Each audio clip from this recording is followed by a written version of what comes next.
Чет өлкөдө иштеп жаткан мигранттардын укуктарына мамлекеттик деңгээлде ошондой эле эл аралык уюмдардын алкагында жылдан жылга олуттуу көңүл бурулуп келет. Бул жаатта маанилүү маселелердин бири бул пенсия алуу. Анткени көбүн эсе эмгек мигранттары базалык укуктук ченемдерин билбестен жумуш берүүчү менен келишим түзбөй камсыздандыруу төгүмдөрүн төлөбөйт. Бирок жакын арада бул маселе дагы жөнгө салынат. Евразия экономикалык биримдигинин алкагында пенсиялык камсыздандыруу тууралуу макулдашууга кол коюлуп, документ ратификацияланды. Макулдашууда Армения, Беларусь, Казакстан, Кыргызстан жана Россиянын аймагында иштеп, бардык камсыздандыруу төгүмдөрүн төлөп келген жылдары үчүн жарандарга пенсия чегерүү жагы каралган. Мына күчүнө кире турчу документ тууралуу алдыда кененирээк назарыңыздарда акцент берүүсү. Аны мен Сейил Карыбеков алып барам. Саламатсыздарбы?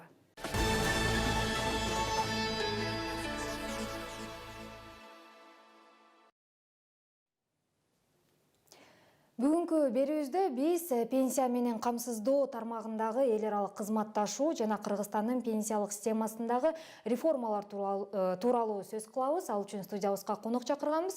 Анда эмесе конок менен тааныштыра кетсек, Кыргыз Республикасынын социалдык фондунун төрагасы Ирсалиев Медер Эсенгулович. Саламатсызбы, Медер Эсенгулович? Саламатсыздар. Студиябызга кош келдиңиз. Рахмат. Медер Эсенгулович, анда эмесе маегибизди баштасак, мына ушул эл аралык кызматташтык тууралуу сөз кылсак, Евразия экономикалык биримдигинин алкагындагы пенсиялык келишим ратификацияланды. Ушул бул келишим эми качандан баштап күчүнө кирет?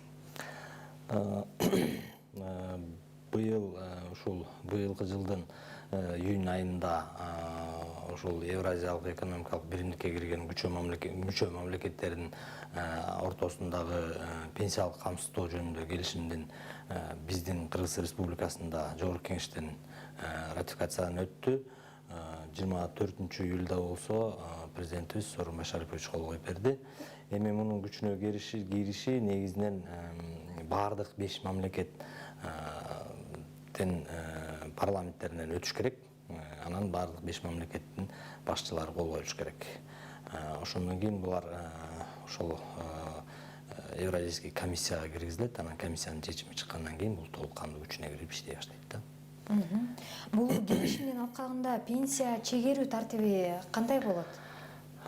Бул жерде ошол ар бир 5 мамлекетте иштеген жарандардын пенсиялык укуктары, эмгектик укуктарынын баардыгы тең өзүнүн жарандары сыяктуу болуп эсептелинип калат. Мисалы, мен мисал катары кылып айтып кетсем, мисалы биздин бир жараныбыз Россия мамлекетинде же болбосо Казакстан мамлекетинде ар кайсы ошо өлкөлөрдө иштеп келген болсо, ал жаш курага келгенде өзүбүздүн өлкөгө кайра кайтып келсе, бияктан ар бир иштеп келген өлкөсүнүн пенсиясын ар бир өлкө өзүнүн мыйзамдарына ылайык эсептеп чыгып, бизге которуп берет да, анан бияктагы пенсиясын биз эсептеп туруп, экөөнү толуктап, чогуу которгонго мүмкүнчүлүк болот да. Бул жерде айта кетчү нерсе, күчүнө кирген күндөн баштап эсептелине баштайт. Дагы бир чоң жетишкендик деп айтып койсок болот, жетишпеген эмгек стажы болуш үчүн мурунку жылдарын киргизгенге дагы биз аракет кылдык. Кудай буюрса, ал да күчүнө ушунун алкагында күчүнө кирет. Буга чейинки иштеген жылдарын как стаж катары гана эсептелинет. Айлыктары эсептелбейт, бирок жылдары как стаж катары официалдуу түрдө төлөнүп иштеп жүргөн болсо, ошол жылдарда жоголуп кетпегенге мүмкүнчүлүк түзүлүп атат. Анан жана жогоруда айткандай, мисалы Россия мамлекетинде 10 жыл иштесе, Казакстанда 10 жыл иштесе 20 жыл болуп атат жалпы стажы. Анан мурун Кыргызстанда иштеп кеткен болсо, же болбосо Кыргызстанда дагы бир 10 жылы бар болсо, ал жаран ошо 20 жыл эки өлкөдө иштеп келип, кайра бияка келгенден кийин биздин мыйзамдарга ылайык мурунку 10 жылдыгын биз өзүбүздүн эсеп менен эсептеп беребиз пенсиясын. Россия тарап 10 жыл үчүн өзүнүкүн эсептеп берет. Казакстан тарап 10 жыл үчүн өзүнүкүн эсептеп берет. Эки мамлекеттин толук акча каражатын өзүлөрүнүн валютасында биздин өлкөгө которот, конвертация болуп, анан 3 пенсияны кошуп ай сайын алганга мүмкүнчүлүк болот да. Толук кандуу. Бул бүгүнкү күндөгү иштеп жаткан жарандардын көпчүлүк бөлүгүн официалдуу түрдө иштегенге, расмий түрдө иштеп, ошол расмий эмгек отчисление кылып, ар бир өлкөнүн ошол көмүскө экономикадан чыгаруу чыгып анан ошол ар бир өлкөгө камсыздандыруу төлөмдөрүн төлөп турганга мүмкүнчүлүк болот. То есть ар бир иштеген жылдары бул жоголуп кетпейт. Коркунуч болбойт да, мен кийин пенсия албай каламбы деген коркунуч болбойт. Ошондой эле шартта ошол өлкөнүн жарандары бизде иштеп кеткен болсо, биздики да ошол сыяктуу ар бир өлкөгө ошондой которуп бергенге туура болот да. Мына айтып кетпедиңизби, ошол өлкөдө иштеген жылдары үчүн төлөгөн акча каражаты 10 жыл болобу, 15 жыл болобу, 5 жыл болобу, мыйзамдуу түрдө төлөгөн ошо камсыздандыруу төгүмдөрү кийин анан пенсияга чыкканда алардан экспорт болот деген. Экспорт пенсия да, только пенсиясы камсыздандыруу төгүмдөрү эмес, именно ошол пенсия бөлүгү бизге которулуп берип турат. Бирок ошол эле учурда жарандардын арасында мындай бир кандайдыр десем айын кептери чыгып атат да, ошол экспорт болгондо пенсиянын көлөмү жоголот экен, азаят экен деген сөздөрдү айтылып жүрөт да, ушуну бир төгүндөй кетсеңиз. Бул жерде эч кандай пенсиянын өлчөмү эчтекеси азайбайт. Мисалы, мен мындай мисал катары кылып айтып берсем, 5 жыл иштеген жаран, Россияда 5 жыл иштеп, Россиянын орточо айлыктары менен биз санап чыктык, 2,000–2,5 миң рубльдин тегерегиндеги пенсия чектелет да, мисалы 5 жыл үчүн. Ошол 2,5 миң рубль, 3 миң рубль эми бул айлыктарына жараша болот да. Анан алар ошону өзүлөрүнүн мыйзамына карата 2,5 миң сом, 3 миң сом, 3 миң рубль кылып эсептеп туруп биздин которуп атат бизге. Казакстандыкында ошондой болуп эсептесек, Казакстандыкы 14–15 миң теңгенин тегерегинде, мисалы да. Алардын которуп атат. Анан бизге келгенде биздеги болгон стажын, мурунку союз кезинде иштегенби, же кийинки жылдары иштегенби, ошолордун баарын карап туруп биздикин эсептеп чыгарсак, анан үчөөнү кошуп туруп төлөнөт. Ал ар бир периодторун бул пенсионный фонддун үстүндөгү жүгү болот да. То есть пенсиясы бир сомдо азайбайт, жоготулбайт, толук кандуу төлөнөт.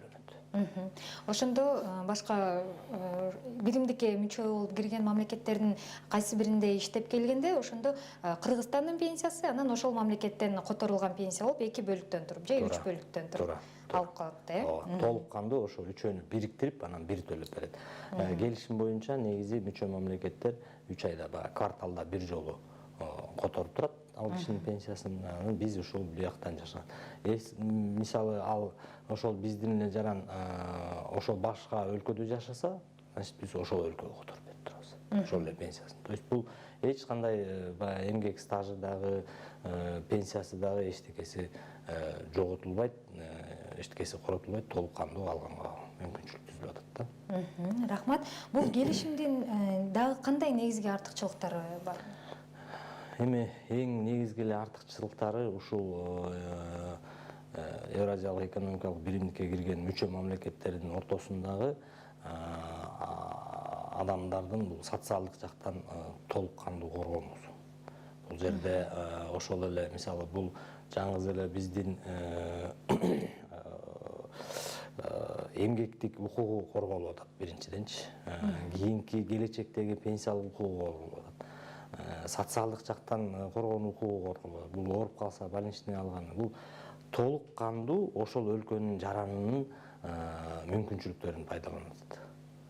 То есть мисалы биз чет өлкөлүк жаран деп башкача көз караш болсо, башкаса камсыздандыруу төгүмдөрүнүн тарифтери башкача болсо, пенсиянын чектелгени башкача болсо, же болбосо чектелбейт болгон болсо, бул жерде биздин жарандар, биякта иштеп жаткан жарандар кандай пенсияга чыкканга укуктуу болсо, ошол башка мамлекеттин чет өлкө болуп калат да, ошонун жараны келип иштеген мамлекетте толук өзүнүн жарандарындай гана укук алып атат.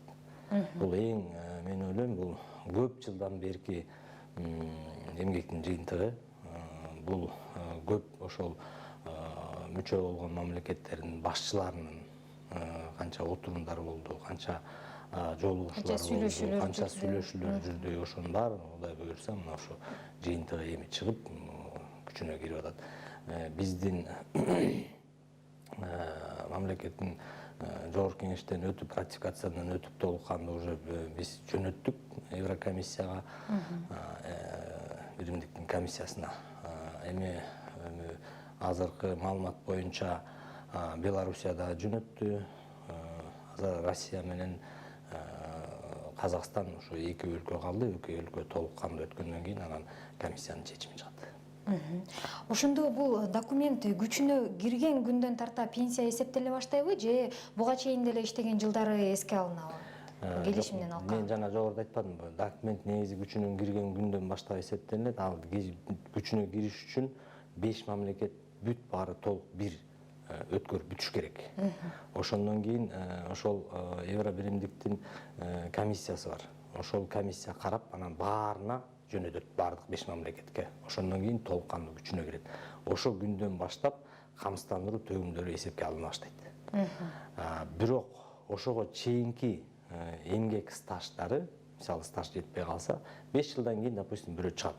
Пенсияга чыгам дегенде, бирок стаж жетпей калып атат да. Бирок ушул күчүнө киргенге чейинки жылдар, артка кетсек, ошол чейинки жылдары ошол мамлекетте иштеген стаждары кабыл алынганга мүмкүнчүлүк түзүлдү. Айлыгы кабыл алынбайт, бирок чыкканга, окууга алганга стаж кабыл алынып калат.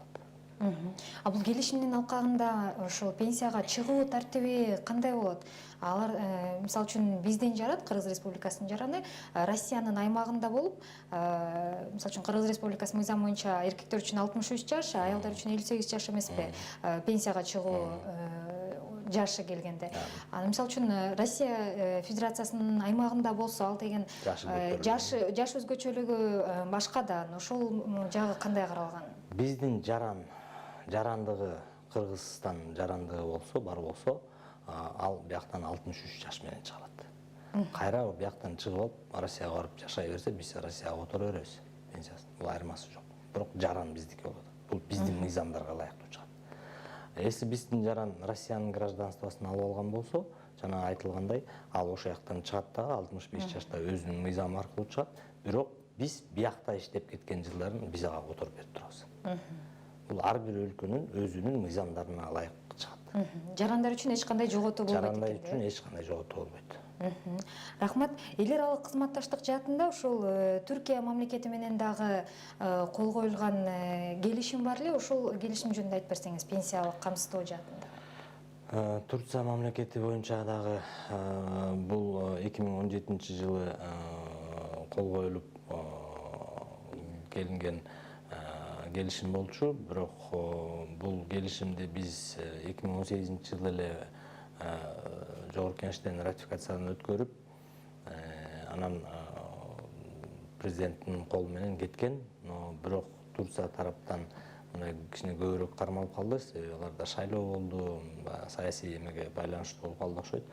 Ошол себептен алар жаңы, азыр маалымат боюнча жаңы кол коюлуп, ратификациядан өтүп, жаңы биздин Тышкы иштер министрликке келип атат. Анан бул Тышкы иштер министрлигинин ички баягы өткөрүүчү процедуралары бар. Ошол процедуралар өткөндөн кийин бизге официалдуу түрдө түшөт. Ошол официалдуу түрдө түшкөндөн кийин 3 айдан кийинки 1-күндөн баштап бул күчүнө кире баштайт. Ал деле буюрса уже чукулдап даяр болуп калды. Ал жерде да ушундай экспорт пенсия каралган. Турцияда канча жыл иштеп, официалдуу түрдө иштеп келген жарандарыбыздын бардыгы тең төлөнгөн акча каражаттар. Бул деле ошондой күчүнө кирген күндөн баштап эсептелинет. Ал жерде бирок баягы мурунку иштеген жылдардын стажы кабыл алынбайт. Ошол күчүнө кирген күндөн баштап, ошон үчүн кийинки ушул жылдан баштап Турцияда иштеген жарандарыбызга бул жакшы маалымат, официалдуу түрдө иштеш керек. Ар бир жылы аякта күнү саналат. Мисалы Турциянын мыйзамдары боюнча, мисалы бизде стаж жылдык болуп эсептелип атпайбы? Ал жерде болсо күн эсептелинет. Мисалы бир жылда барып сезонный жумуш болуп калса, 6 ай иштеп келсе, допустим, ошол 6 ай күндөрү 180 күн стаж болуп эсептелинет. Кийинки жылы барып дагы 180 күн ушинтип отуруп, булардын күндөрү чогулат дагы, ошол стаж болуп эсептелинет. То есть алардын баары айлыгы да эсептелинет, пенсиясы да эсептелинет, эчтеке жоготпойт. Ал жерде дагы бир өзгөчөлүк, ошол жактын жарандары сыяктуу эле жана ооруп калса, ошого компенсация алганга мүмкүнчүлүк бар. Майыптык болуп калса, ошо иштеп жатканга ошого компенсация, пенсия алганга мүмкүнчүлүк бар. аял киши мисалы төрөсө ага дагы ошол компенсация алганга, то есть как Турциянын жараны катары толук кандуу бал болгон социалдык төлөмдөр, төгүмдөр, компенсациялар, пенсиялардын баардыгы камтылды да ал жердечи.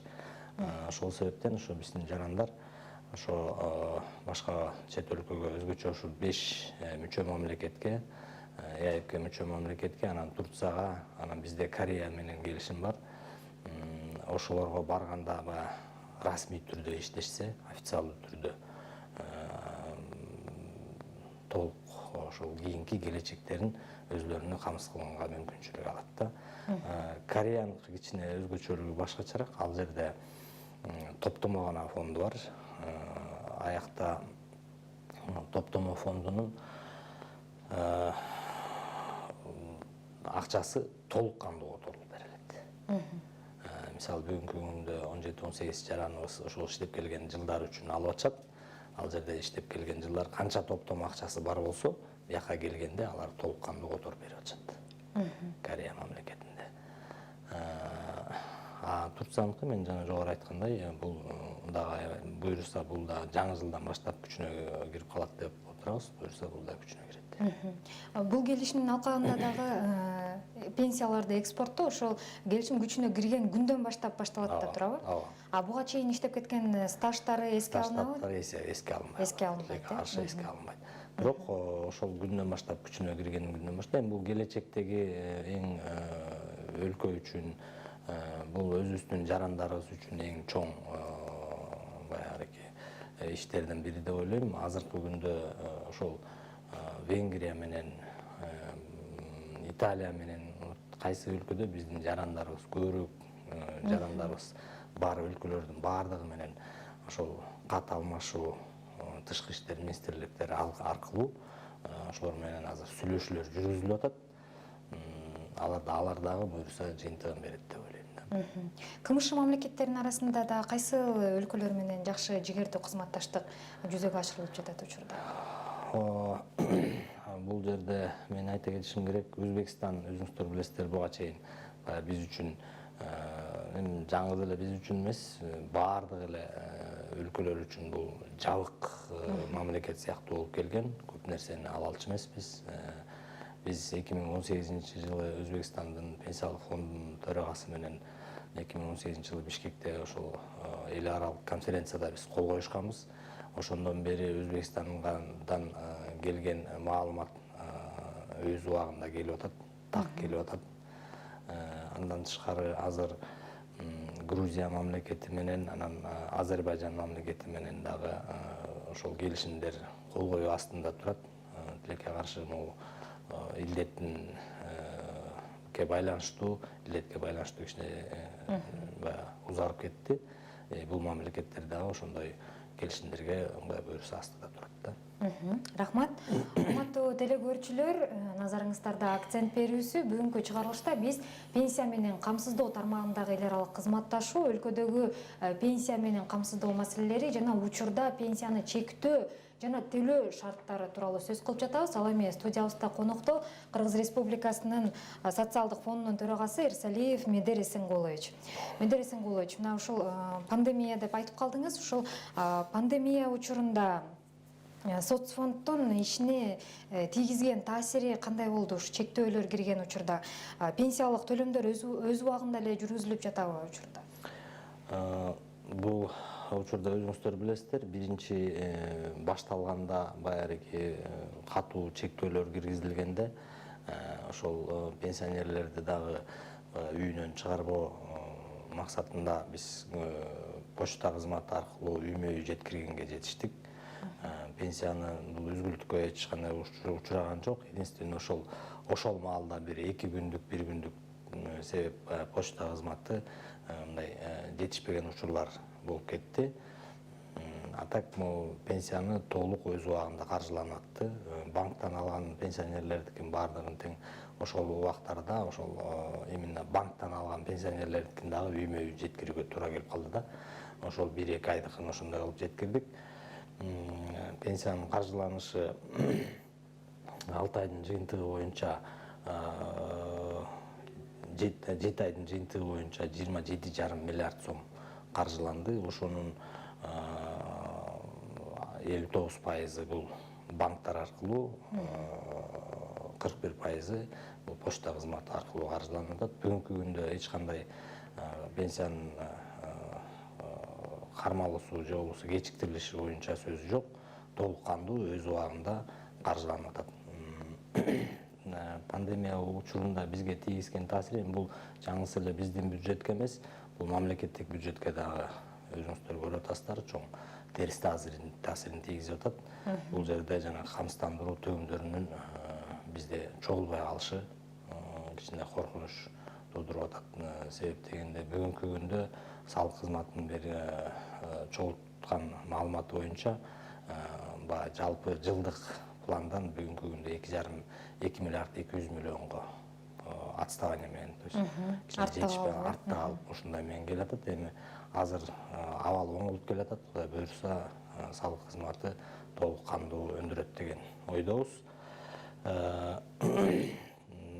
Убагында эми бул оору эч ким билбеген, эч ким түшүнбөгөн оору болгондуктан баарыбызга эле көп кыйынчылыктарды алып келди.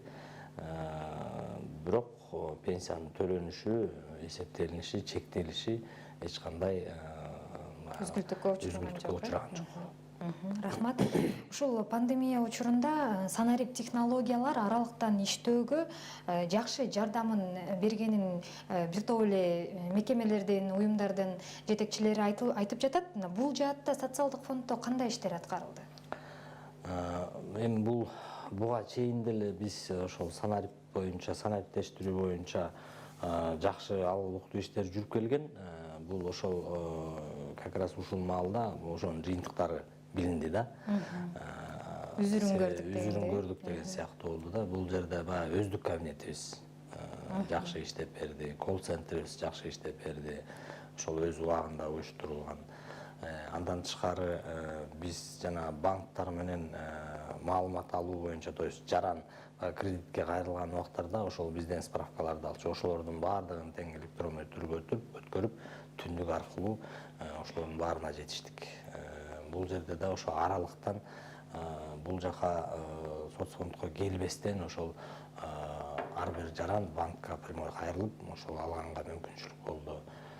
Андан тышкары видеоконференция связь жакшы өзүрүн көрсөттү десек да болот экен. Ошол аркылуу жыйналыштар өттү. Анан өздүк кабинетибиз боюнча катталган кишинин саны өстү. Азыр 150 миңден ашып калды. Андан тышкары 250 кишиге ушул жылдан баштап 250 киши ушул аралыкта пенсиясын чектеп бердик. Азыр бүгүнкү күндө алып атышат. Кайрылгандардын 250 киши кайрылды. Ошол 250 киши аралыктан бирөөсү дагы ошол соцфондко келбестен ошол аралыктан чектелип, колдоруна уже пенсиялары төлөнүп баштады. Рахмат. Мына ушул камсыздандырылган жарандын электрондук кабинети деп калбадыңызбы? Ал маалым болгондой, былтыр 1-июлдан баштап ишке кирген бул тутум. Анан негизи ушул тутум тууралуу кененирээк сөз кыла кетсек, анын кандай кызматтары кеңейтилдиби? Ушу 1 жылдын ичинде жакшы эле бир жыйынтыктарды көрсөттү деп кетпедиңизби? Кандай жыйынтыктарды көрсөттү? Рахмат. Бул жерде эми эң негизгиси ошол электрондук өздүк кабинетке катталган жаранга кандай мүмкүнчүлүктөрдү берди. Бул ошол аралыктан ошол пенсиянын өлчөмү тууралуу маалымат же болбосо камсыздандыруу төгүмдөрүнүн өлчөмдөрү жөнүндө маалыматты деги эле соцфондко тиешелүү эмне маалыматты алыш керек эле. Ошону баарын тең аралыкта алганга мүмкүнчүлүк. Даже ошол пенсияны чектеп төлөгөнгө мүмкүнчүлүк түзүлдү.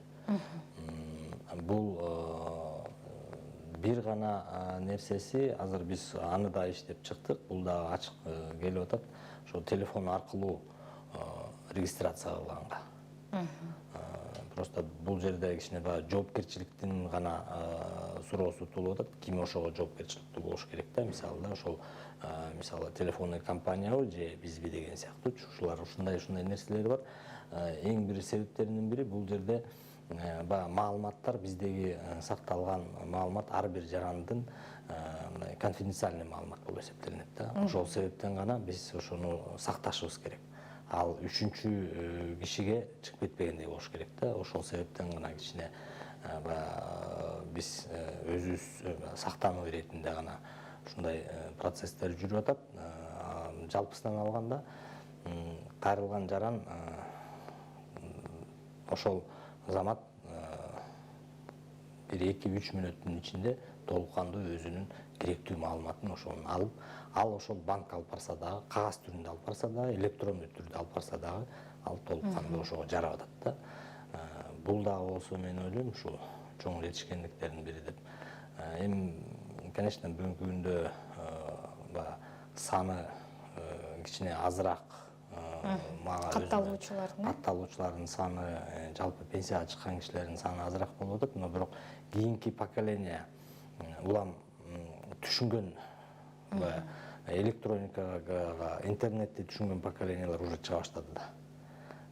Ошол себептен мен ойлойм, бул дагы болсо убакыт өзү көрсөтөт болуш керек, бирок жакшы нерселердин баарын камтыйт да. Бул жерде толук бул ошол пенсиясы тууралуу маалыматты, иненен жөнүндөгү маалыматты, айлыгы жөнүндөгү маалыматты, банкка алып барчу справкасын, анан пенсияга эмне документ тапшырыш керек, же болбосо пенсияга тапшырып коюп, ушунун баардыгын тең толук кандуу ошол электрондук кабинет аркылуу жаза алат.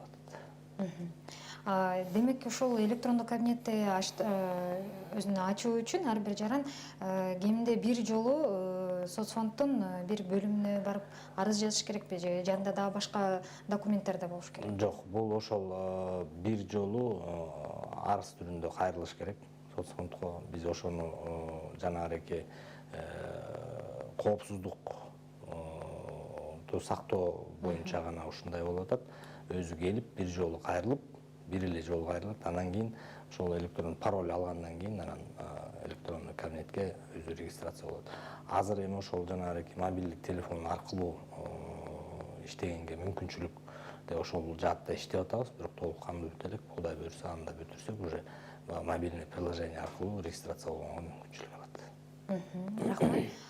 Ошол камсыздандырылган жарандын электрондук кабинети аркылуу 250 жараныбыз пенсияга чыкты деп айтып калдыңыз. Ал ошол кабинет аркылуу пенсияга чыгуу үчүн эмне документтерди тиркеш керек милдеттүү түрдө? Эми бүгүнкү күндө пенсияга чыгуу үчүн негизи эле эмгек китепчеси толук кандуу, өзүнүн 96-жылга чейинки иштеген жылдары болсо ошол архивдик маалымат, айлыктар жөнүндө керектүү, ошол жерге керектүү болгон, мисалы аял киши болсо балдарынын төрөлгөндүгү жөнүндө күбөлүктөрүн, андан тышкары эркектердикин аскердик билеттерин, дипломдору, окуулары болсо, анан калган 96-жылдан берки маалыматтары ошто биздин базада бар. Ошону текшерип толук кандуу, анан биз ал кишиге ал толук паспорттун копиясын бүт электрондуу жөнөтүп атат, электрондуу түрдө. Анан биз аны карап, биздеги жылдардын баарын эсептеп, анан кайра ал кишиге жөнөтүп атабыз электрондуу түрдө. Өзүңүз текшериңиз, буларыңыз туурабы? Ал киши макулдугун бергенден кийин, мына сизге пенсия чектелди, монча сом. Могу почтовый отделение жашайт экенсиз, ошол жактан аласызбы, же банктан счет ачасызбы? Анын баары электрондук түрдө. Бүт электрондук кайра жазып атат. Жок, мен могу банктан счетум бар, могу банкка которгула. Все, бул биз пенсиясы чек макулсузбу, макулмун. Электрондук коюп берип атат. Биз электрондук түрдө банкка которуп коебуз акчасын. Бул басып келбейт. Абдан ыңгайлуу болуп турду. Ыңгайлуу нерсе болуп атат да. Ушул катталуучулардын көбү жаштарбы, жана аймактарда көп катталып атабы, же көбүнчө ушу Бишкек, Ош шаарларында? Бул эми интернет жеткиликтүү жакшы жерлерде көбүрөөк катталып атат. Бул жалпы эле баардык эле аймактарда жакшы эле. Бул жерде жаңгыз эле жаштар деп айтыш кыйын. Пенсия урагындагылар да катталып атат. Рас пенсияга чыгып аткандан кийин ошол урактагы кишилердин баары тең эле толук кандуу ошол менен пайдаланып атат. Жаштар катталгандардын себептеринин бири бул кредит маселеси. Жана мен жогоруда айтпадымбы, банктан кредит алыш үчүн ошол справканы алыш керек, алып барыш керек деп. Бизде азыр ошол өзүнүн айлыгы жөнүндөгү маалыматты ошолдон алып, баягы QR код деп коебуз, ошол QR код менен алып барып, бул как печать сыяктуу болуп калып атат. Тастыкталган маалымат, QR код банктан окулат дагы, банкка туура экен, айлыгың туура экен деп кредитке мүмкүнчүлүк. Ушунун баары ошол личный кабинет аркылуу жүргүзүлүп атат.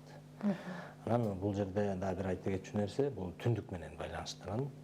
Биз азыр электрондук кабинетибиз өздүк кабинет түндүк менен байланыша элек, банктарга берчү справкаларыбыздын баардыгы тең түндүк менен, через түндүк келип ошол справканы алып атышат да.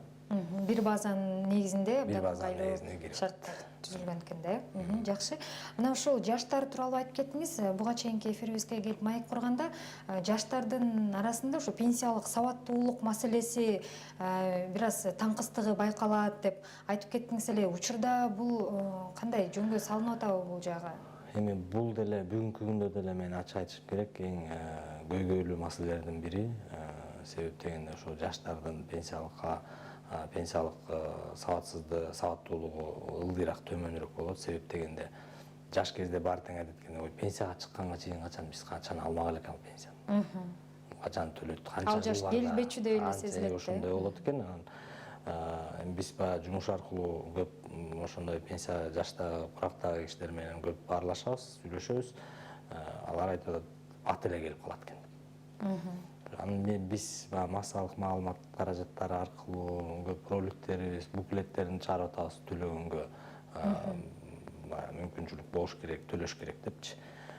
Ошол эле кезде саясат тарабынан дагы, жогорку кеңеш тарабынан мисалы баягы тарифтериңер жогору, тарифтерди түшүрүлө деген дагы көп нерселер айтылып келет да. Анан ошонун баарын жасап биз быйыл 2018 жылдын аягында бир комитеттен, жогорку кеңештин социалдык маселелер боюнча комитеттен жумуш топ түзүлүп, ошонун баары иштелип чыккан. 1 жыл иштеп чыктык.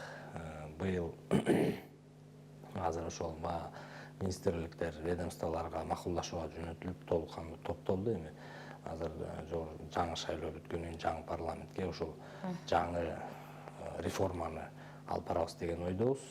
Бул жерде эми төлөгөн киши да өзү кызыктар болуш керек да.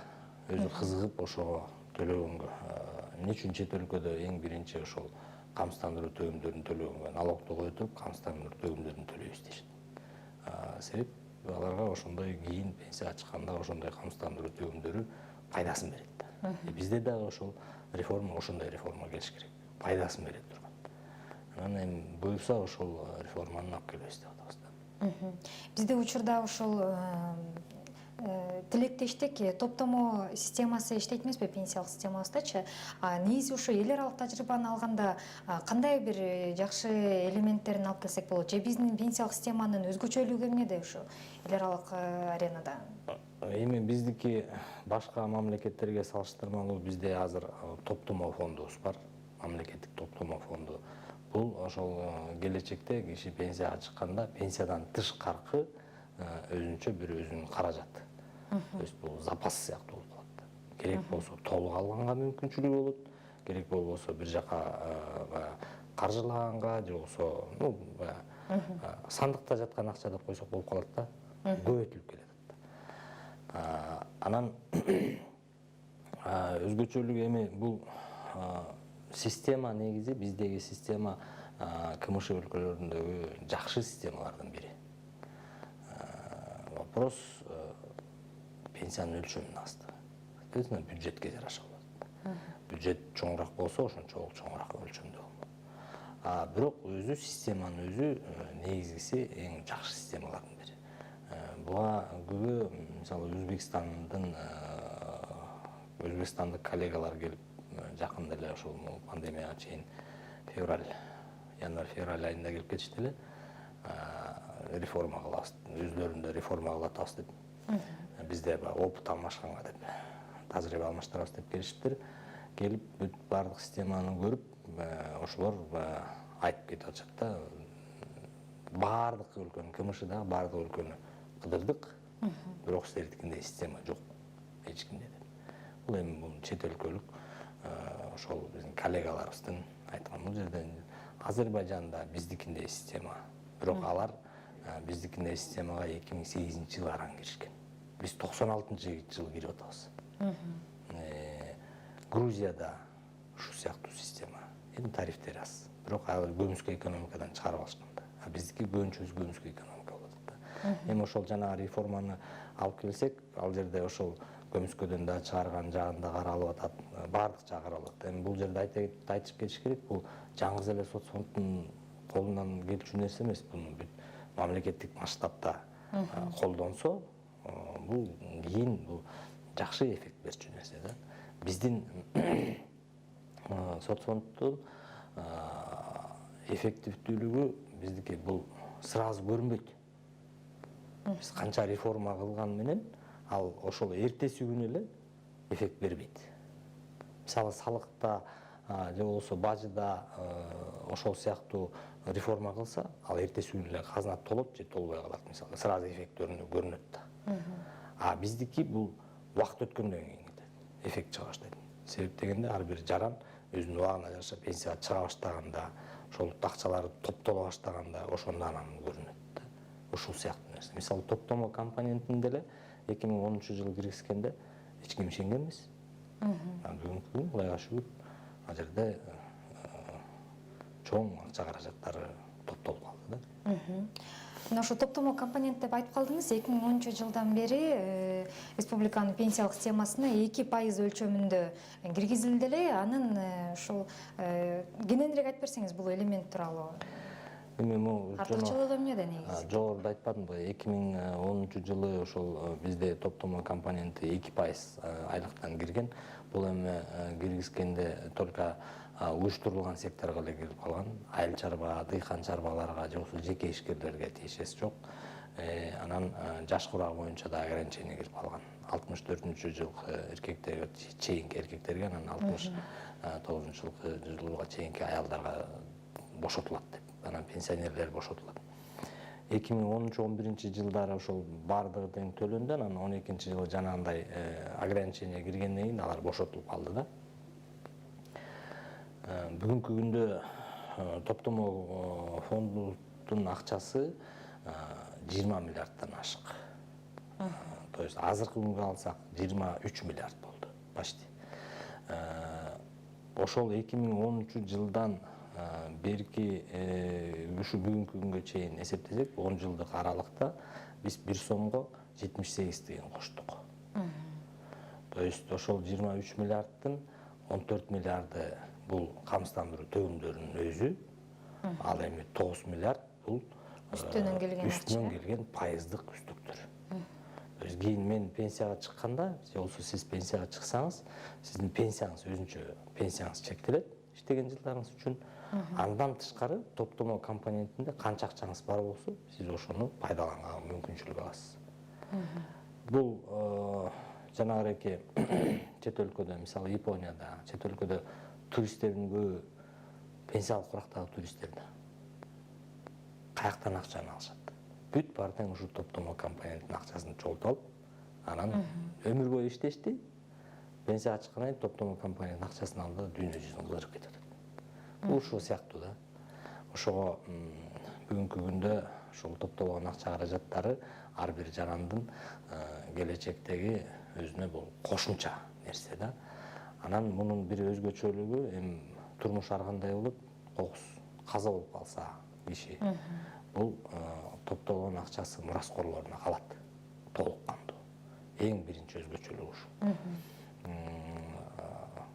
Же болбосо башка чет өлкөгө дайыма жашаганга чыгып кетип атса, башка граждандыкты алдыбы же болбосо дайыма жашаганга чыгып кетсе, ошол канча акчасы бар болсо ошону алып кеткенге мүмкүнчүлүгү бар. Бул калбайт да. Эң негизги өзгөчөлүктөрдүн бири ушул болуп эсептелет. Ошол топтомо компонентин пенсияга чыкканда бир жолку төлөм кылып алса болот деген да маалыматтар айтылып жүрдү эле. Ушул жөнүндө айтып берсеңиз. Бул 2010-11 жылдары төлөгөндөр үчүн булар азыр ошол убакта төлөп калган кишилер азыр пенсияга чыга баштады.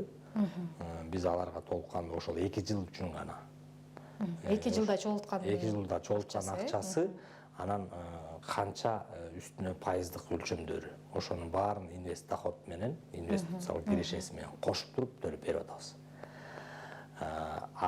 Калган толук кандуу жарандарчы керек. Былтыр буга көп өзгөртүүлөрдү киргиздик. Мурунку жылдары чектөөлөр бар болчу. Ошол чектөөлөрдү биз азыр чектөөсүн узарттык, чоңойттук. Азыр 130 миң сомго чейинки топтомо акчасы бар болсо, бир жолу алып кеткенге мүмкүнчүлүгү бар. Толук кандуу алып келет. 130 миңден өйдө болсо, ал өз каалоосу менен аны бөлүп алганга, калгандарын бөлгөнгө, канча жылга бөлгөнгө ушул сыяктуу мүмкүнчүлүктөр бар. Андан тышкары былтыр ошо жаңы киргиздик. Ошол жана ипотекага алганга, анан жана оору катуу онкологиялык оорулар деп коебуз, ошонун перечини бар. Ошол оорулар болуп калса, ошонун толук кандуу акчасын алганга мүмкүнчүлүк берели, ошол мүмкүнчүлүк берилет. Мына айтып кеттиңиз, ошо 2 пункт менен толукталды деп. Ипотека менен же ошол ден соолугуна байланыштуу жарандар кайрылып ошо акчасын алгандар барбы? Ооба, бүгүнкү күндө ошентип кайрылып уже акчаларын ала башташты. Бул жерде эми ипотека алгандардан бул мамлекеттик ипотекалык компания аркылуу гана чечилет. Ошол себептен 3 киши ипотека боюнча акчасын алды, 2 киши оорулар боюнча акчасын алды да. Ипотека боюнча 338 миң сомдун тегерегинде акча төлөнүп берилди. Оорулугу боюнча 52 миң сомдун тегерегинде акча каражаттары колдоруна алынып атат да. Бул деген ошондо азыр ошо акча каражаты керек болуп алганына карабастан кийин кайра иштеп, кайра эле топтоло берет да бул каражат. Иштей берсе топтоло берет да, туура. Бирок буну бир гана жолу алганга мүмкүнчүлүк да азыркы күндө. Бүгүнкү мыйзамдарга ылайык. Мисалы, мен азыр 100 миң сом акчам бар болсо, азыр алып алам десем, азыр алам. Андан кийин мага алганга болбойт. Андан кийин пенсияга чыккандан кийин. Андан пенсияга чыккандан кийин гана аласыз деген ушундай неме да. Ошон үчүн жарандарыбыз, ипотекага муктаж болгон жарандарыбыз канча акчасы бар болсо, бул да болсо бир какой-то жардам болот деп ушундай эмеде алып. Ну, көптөрү ошол первоначальный взнос деп коебуз го, ошого төлөгөнгө алып атышат да. Бул жактан дагы адам факторун азайтыш үчүн дароо ошо банкка чегерүү жагы да каралган, билишимче. Бул жерде толук кандуу мисалы ипотеканы ошол түз гана банкка которуп берилет. Себеп дегенде, мисалы жаран банкка кайрылат да ипотека алыш үчүн. Бул биринчиден мамлекеттик ипотекалык компания ал ошол жактан өткөндөн кийин банк карайт, ошо алганга мүмкүнчүлүгү бар. Анан биздин айлыктын справкасын алып атат. Аны карайт, ипотекалык компания мүмкүнчүлүк бергенден кийин, банк кредитке макулдугун бергенден кийин биз калган акчасын, бизде канча акчасы бар, ошону биз анан ошол банкка которуп берип коебуз. Берки жанакы оорулардын тизмеси кайсы критерийлер боюнча түзүлдү эле? Мен бул оорулардын тизмесин Минздрав менен, ФОМС менен иштеп чыкканбыз. Бул жерде негизги онкологиялык оорулар ал жерде тизмеги бар. Анан онкологиялык оорулардын баягы биринчи стадия адам өлүп калганга чейин эмес, ошо дарыланып кеткенге мүмкүнчүлүк алсын деген, ошого бир жардам болуп калсын деген иретте. Анан жүрөк оорулары да бар, жана жүрөк операция болгон сыяктуу оорулар бар. Эми ал жерде перечень, ошол переченге ылайыктуу алар да ошол Минздравга кайрылып, Минздрав подтверждение берип, бүт баары бекигенден кийин анан биз акчасын которуп беребиз. Ушул топтомо бөлүктү мүнөтүнөн эрте ошо ипотекага же ден соолугуна байланыштуу алыш үчүн кандай документтер менен кайрылыш керек? Бул жерде кандай процедурадан өтүш керек? Ипотеканыкы бул биринчи ошол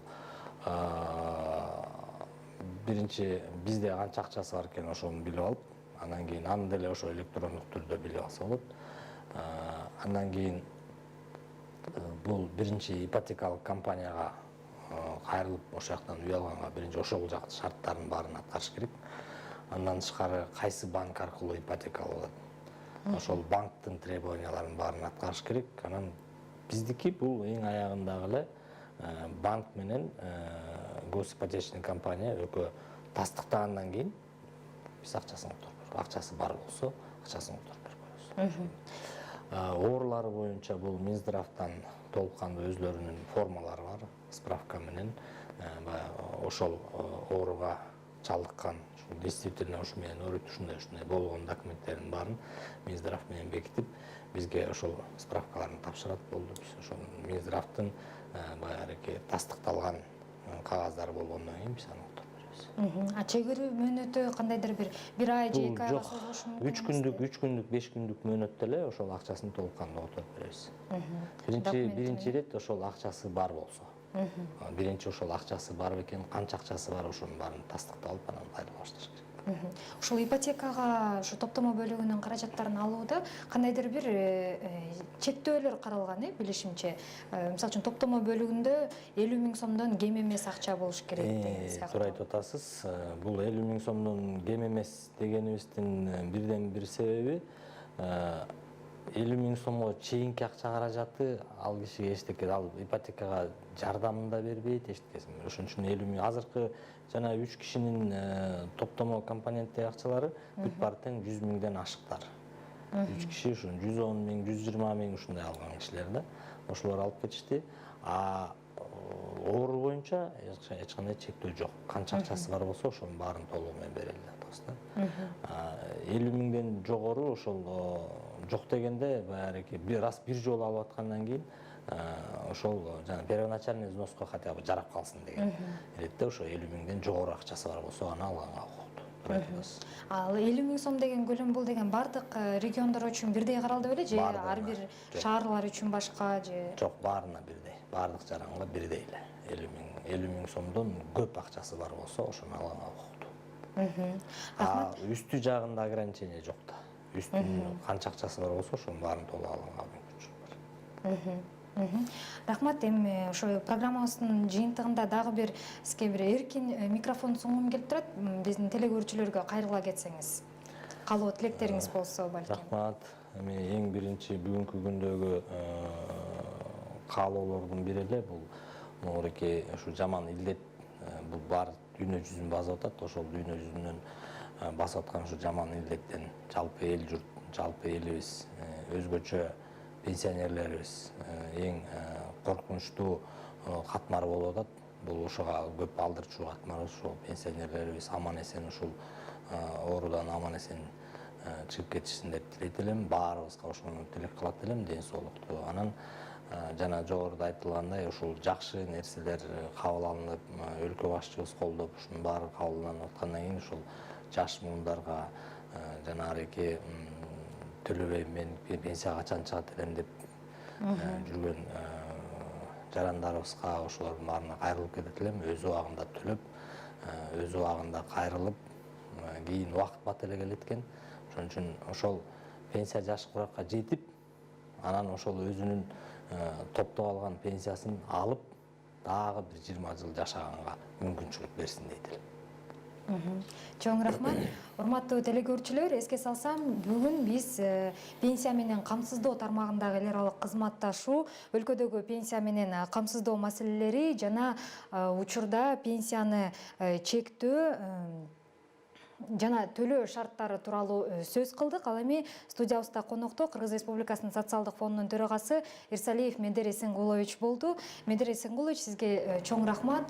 Келип бизге убактыңызды бөлүп, кызыктуу маек куруп бергениңиз үчүн дагы жолу ыраазычылык билдиребиз. Рахмат. Урматтуу телегөрүүчүлөр, Акцент программасынын ушул жана башка чыгарылыштарын Пирамида Чекит KG сайтынан жана социалдык тармактагы расмий баракчаларыбыздан көрсөңүздөр болот. Алдыдагы дем алыш күнүңүздөр көңүлдүү улансын. Кийинки эфирден амандашканча сак саламатта туруңуздар.